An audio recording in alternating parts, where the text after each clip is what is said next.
Corona के हिसाब से तो इजराइल ने कह दिया था कि हम अब कोरोना मुक्त हैं, लेकिन एक तरह से हिंसा मुक्त नहीं हो पाया।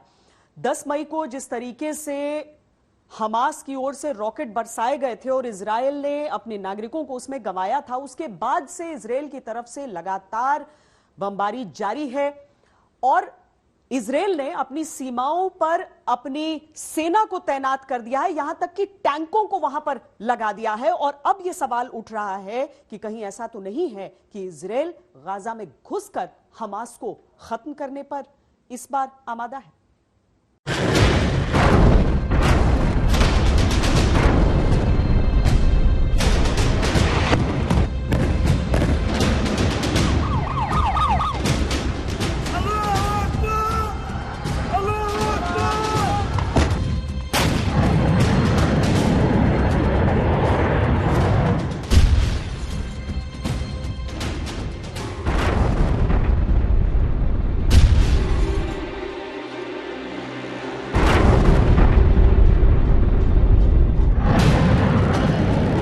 इजराइल हमास के आतंकवादियों को चुन चुन कर मिटा रहा है।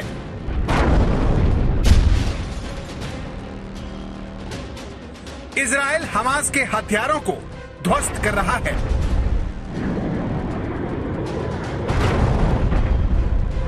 इजराइल हमास के रॉकेटों को आसमान में ही बर्बाद कर रहा है।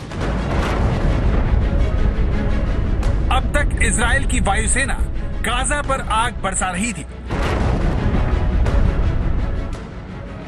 हमास से जुड़ी इमारतों को इजराइल की वायुसेना मिट्टी में मिलाने में लगी है, लेकिन वायुसेना के बाद अब इजराइल ने अपनी थल सेना को भी सीमा पर तैनात कर दिया है। बॉर्डर पर इजराइल वो बम इकट्ठा कर रहा है जो आने वाले दिनों में वो हमास पर इस्तेमाल करने वाला है। सवाल यह है, क्या इजराइल अब गाजा में ग्राउंड ऑपरेशन शुरू करने वाला है? क्या अब इजराइल की थल सेना गाजा के भीतर जाने वाली है? और सबसे बड़ा सवाल, क्या इजराइल और फिलिस्तीन में सीधी जंग छिड़ने वाली है?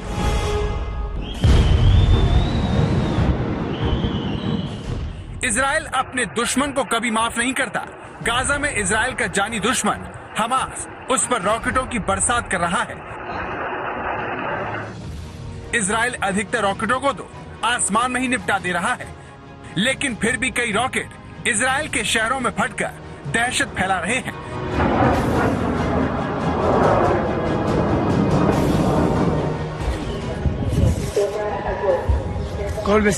इजराइल में क्या हो रहा है उसे आप इस वीडियो से समझिए, जिसमें एक भाई अपनी बहन को किसी तरह पकड़कर जमीन पर लेटा हुआ है और भरोसा दिला रहा है कि उसे वो कुछ नहीं होने देगा।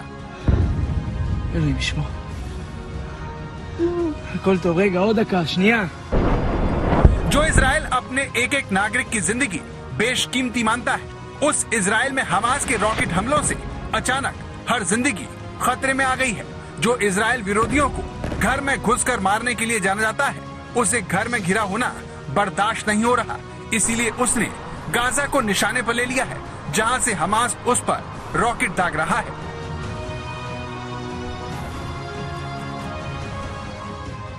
गाजा में आज आपको हर तरफ तबाही के निशान दिखेंगे। हमास से जुड़ी इमारतों को इजराइल अपनी वायुसेना की मदद से मिट्टी में मिला रहा है।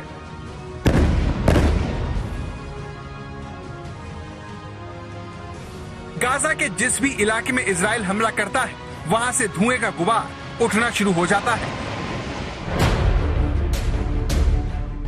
गाजा में इजराइल ने क्या तबाही मचाई है, उसे आप इस शहर की सैटेलाइट तस्वीरों से समझ सकते हैं। पहली तस्वीर में जिस इलाके में इजराइल ने बम गिराया है, वहां पर काला धुआं है। ऐसा ही काला धुआं तेल की रिफाइनरी से भी उठता हुआ दिख रहा है। अब ये देखिए, ये वही इमारत है जिसका संबंध हमास से था, लेकिन इजराइल ने इसे तबाह कर दिया। बाकी गाजा में भी यही हाल है। सारे शहर की तस्वीर को चंद ही दिनों में इजराइल ने बदल कर रख दिया है। गाजा शहर खंडर बन गया है। जिन घरों और इमारतों में लोग कभी रहा करते थे, उसे इजराइल ने मिट्टी में मिला दिया है। ऐसा ही एक वीडियो देखिए जिसमें एक इमारत से धुआं निकल रहा है, तभी इजराइल की वायुसेना बमों की बरसात कर देती है और पूरे इलाके में काला धुआं छा जाता है। चंद ही दिनों में गाजा के हजारों लोग बेघर हो गए। सड़कों पर सिर्फ मातम और मायूसी है। गाजा में लोग अपने बच्चों को लेकर भाग रहे हैं। हर किसी को सुरक्षित ठिकाने की तलाश है जहां पर वो इजराइल के हमले से बच सके। जान बचाने के लिए सैकड़ों लोग गाजा के एक स्कूल में शरण ले रहे हैं। इजराइल के हमले में हमास के 20 टॉप कमांडर मारे गए हैं। इजराइल ने गाजा शहर के हमास कमांडर बसीम ईसा को भी मार दिया है। इसके जवाब में हमास इजराइल पर 2000 से ज्यादा रॉकेट बरसा चुका है, जिसका जवाब इजराइल ने अब तोप से भी देना शुरू कर दिया है। United Nations office for coordination of humanitarian affairs के मुताबिक इजराइल गाजा में 200 से ज्यादा इमारतों को जमींदोज कर चुका है। इसके अलावा 24 स्कूल पूरी तरह से तबाह हो गए हैं, जिसमें पढ़ने वाले 24,000 से ज्यादा बच्चों के सामने पढ़ाई का संकट खड़ा हो गया है। लेकिन इजराइल थमने को तैयार नहीं है।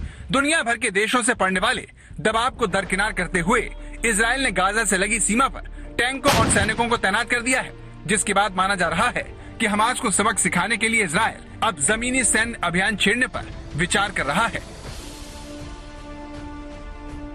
इसी सिलसिले में उसने गाजा की सीमा के पास सेना की 2 टुकड़ियां और एक हथियारबंद टुकड़ी को तैनात कर दिया है। इसके अलावा सेना के कम से कम 7,000 रिजर्व सैनिकों को भी बुलाया गया है।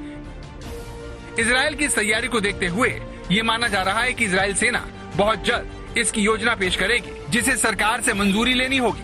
जिस तरह से इजराइल के प्रधानमंत्री बेंजामिन नेतन्याहू के तेवर है, उससे इस संभावना से इनकार नहीं किया जा सकता।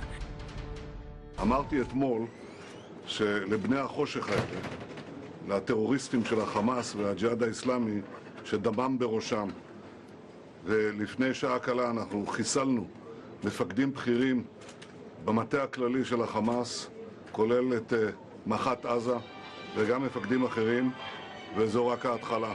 אנחנו נכה בהם מכות שהם לא חלמו עליהם. इजराइल के मंसूबे हमास को इस बार तबाह करने के हैं। इसी सिलसिले में उसने हमास के यूएवी को गाजा से इजराइल में घुसने के दौरान खत्म कर दिया। इसी तरह इजराइल की सेना के निशाने पर गाजा की वो सुरंगें भी हैं, जिसका इस्तेमाल इजराइल के खिलाफ होता रहा है। इजराइल की सेना ने 160 लड़ाकू विमान, टैंक, तोप को बॉर्डर पर हमला करने के लिए लगा दिया है। ऐसे ही एक ऑपरेशन में 40 मिनट के अंदर इजराइल ने उत्तरी गाजा पर 450 मिसाइल गिराकर हमास के 150 ठिकानों को नष्ट कर दिया। कुल मिलाकर इजराइल अपने दुश्मन हमास को जड़ से उखाड़ने के लिए वो सब कुछ कर रहा है, जिसकी तैयारी उसने बरसों से की है। लेकिन बड़ा सवाल ये है कि बॉर्डर पर खड़ी इजराइल की सेना क्या जमीनी कार्रवाई करने जा रही है? आज तक ब्यूरो।